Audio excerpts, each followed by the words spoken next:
Hi all!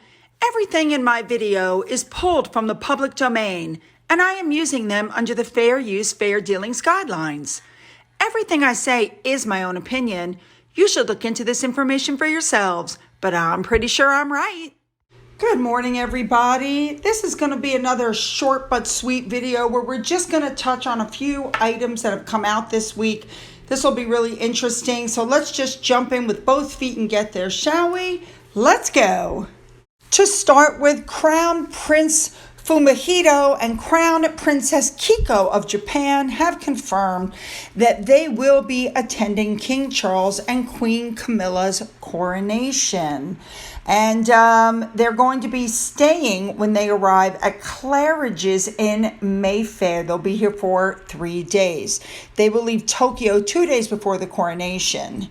Now, while Emperor Naruhito and his wife, the Empress Masako, attended the Queen's funeral in September, it's the younger brother, Crown Prince Fumihito, that's going to be representative of the family at the coronation. That Crown Prince is the heir presumptive, and his teenage son is second in line to succeed his uncle. For those of you who may not be aware, Prince Albert of Monaco has also publicly confirmed his attendance with his wife Charlene. And he said, we've maintained contact since he became king, and they're looking forward to it. All right, moving on. Next up, I just wanted to touch on this. This is a clickbait. King Charles is going to have 8 billion people skip the coronation coverage. They're not going to tune in. Of course, these are the people who want the monarchy to go away who are saying this. It's absolutely not true. All evidence suggests that there's massive global interest. What they're saying is untrue, and a lot of people are going to be tuning in. Moving on. All right, next up, this was just something I saw on Twitter. Apparently, you have the BBC and the ITV. It's obvious the BBC is for Charles, and it's obvious the ITV is not. We're going to cover all that in a minute, but they're going to be doing some shows showing Charles's love of nature and, how much he really cares about the environment. All right, moving on. Next up, secret weapon Sophie, the Duchess of Edinburgh. I love saying that. She went to the visit the HMS Daring in Portsmouth. It was docked. It's a Royal Navy destroyer, and it was docked because it's undergoing maintenance and renovation. So she got to see a presentation on the progress of its refit and its regeneration program, and then she did a tour.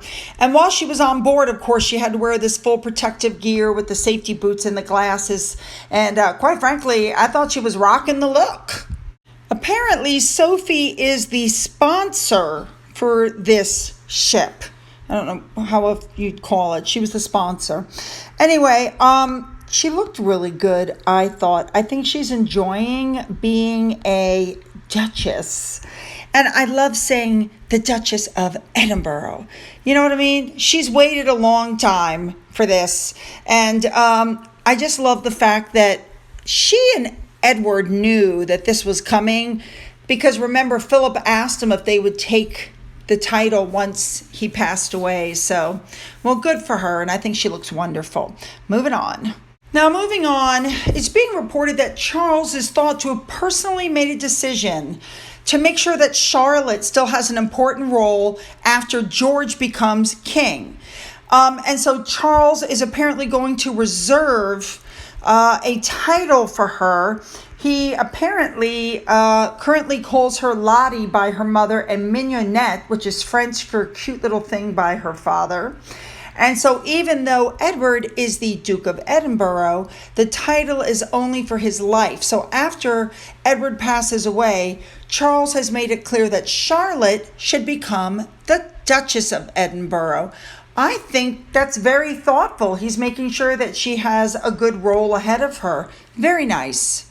I am very glad that she knows in the future what'll be coming her way. I think that's nice. All right, moving on. Now, remember I told you earlier that ITV doesn't like the royal family, in my opinion.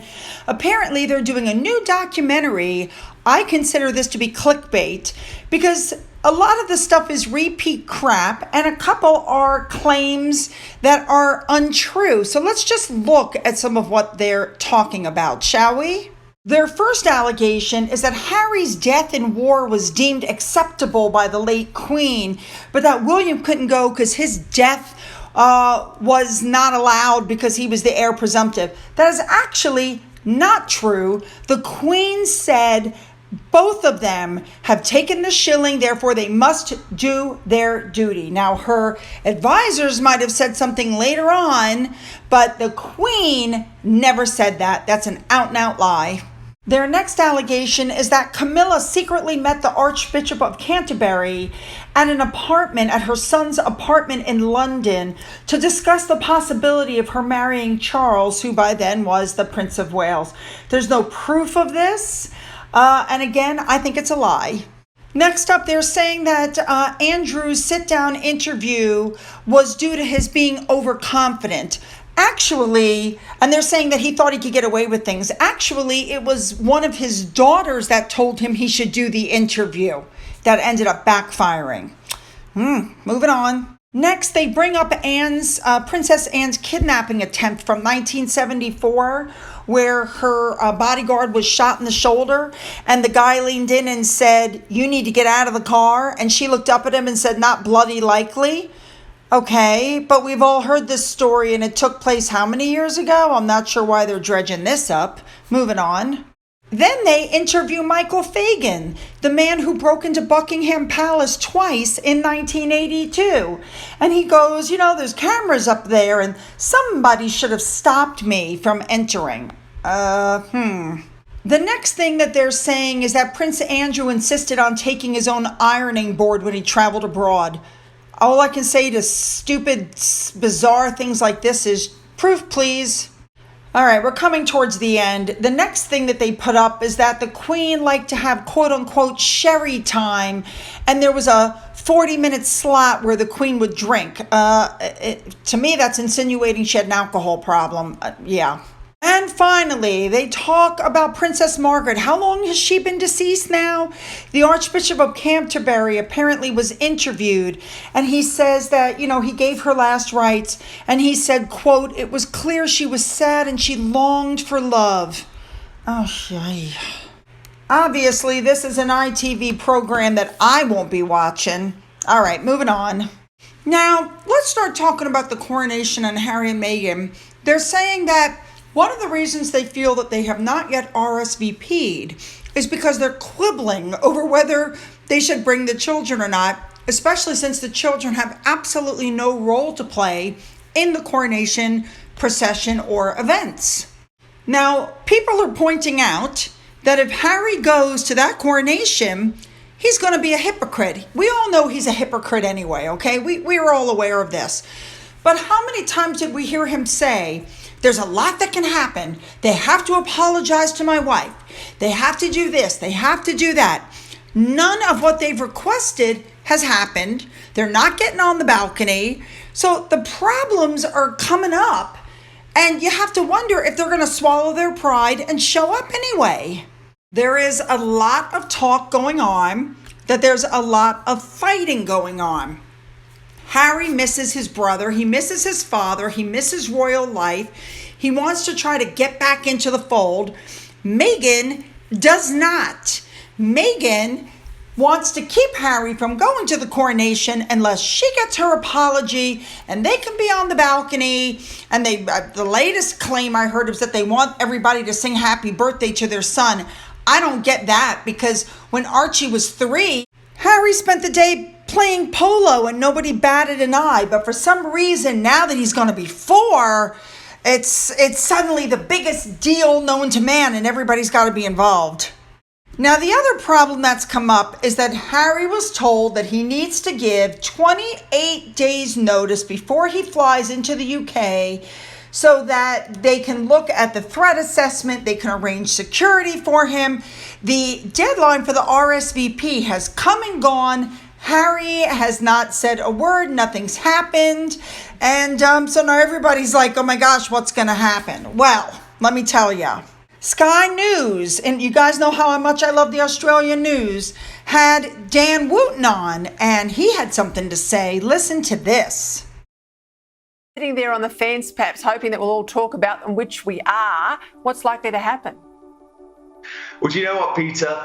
King Charles should tear their invitation up. As an RSVP, they have had weeks. What they're trying to do is turn the King's coronation, the most important day in the life of Charles III, into a sideshow, into a reality TV circus. And I feel like they've had their chance now. They want to make it all about them. So King Charles, via his courtiers, should go back very politely and say, look, you've had your time. We've given you weeks. You've clearly decided not to come. The invitation is gone. But you know what will probably happen, because King Charles is a big softie and he wants to do the right thing by his son? What will probably happen is that they will end up coming, they will end up trying to steal the show, because that's really all they've got going for them now. And if they want to keep those big money deals rolling in from the likes of Netflix and the likes of Spotify, then they have to have proximity to the royal family. But personally, I think if Charles had any common sense, he would say enough is enough. So while Harry and Meghan confirmed that they got the invitation,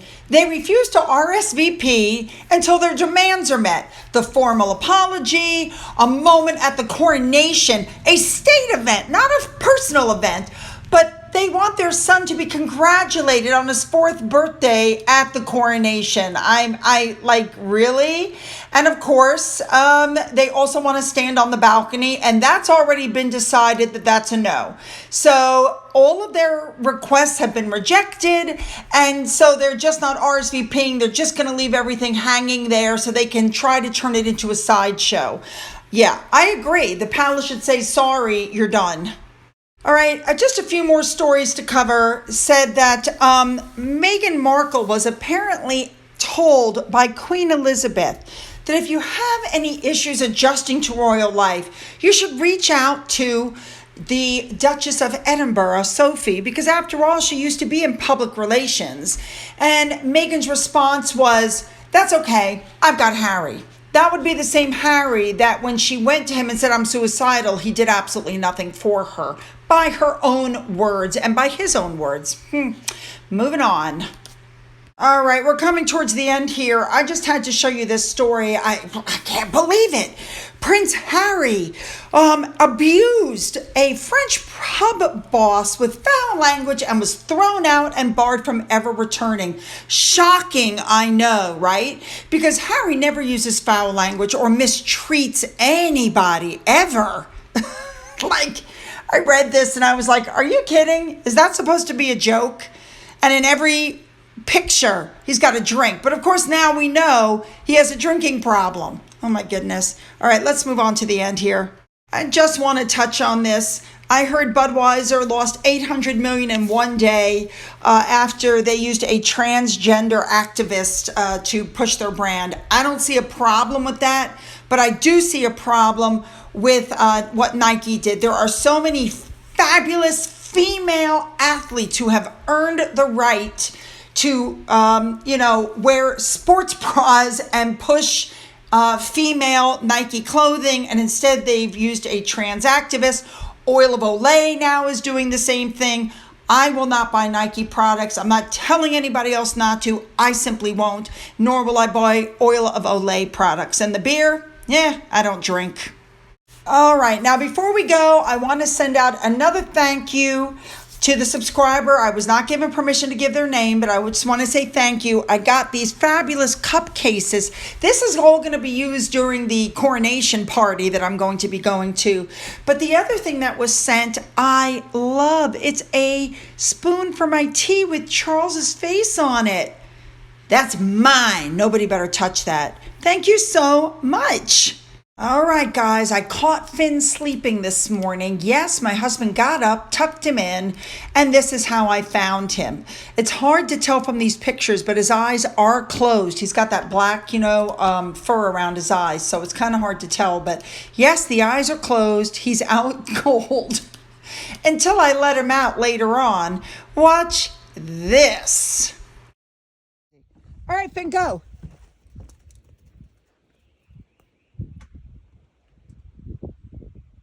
He sees something. Go get him! He's so happy here. All right, you guys, as you stare at this picture of two of the happiest people in the world in this marriage, don't forget to leave those comments below. Don't forget to hit the subscribe button and the bell to be notified of uploads. If you've already hit that button, double check and make sure you're still subscribed. People are being unsubscribed. There's nothing I can do about that, you guys. I'm sorry. Go up into the description box. Don't forget to get the links to my Twitter, my Getter, my Rumble, my email, my Patreon. There's a physical address in case there's something that you want to send. For those of you who've donated to my coffee fund and through the thanks button, thank you so much. And as always, you guys, have a great day.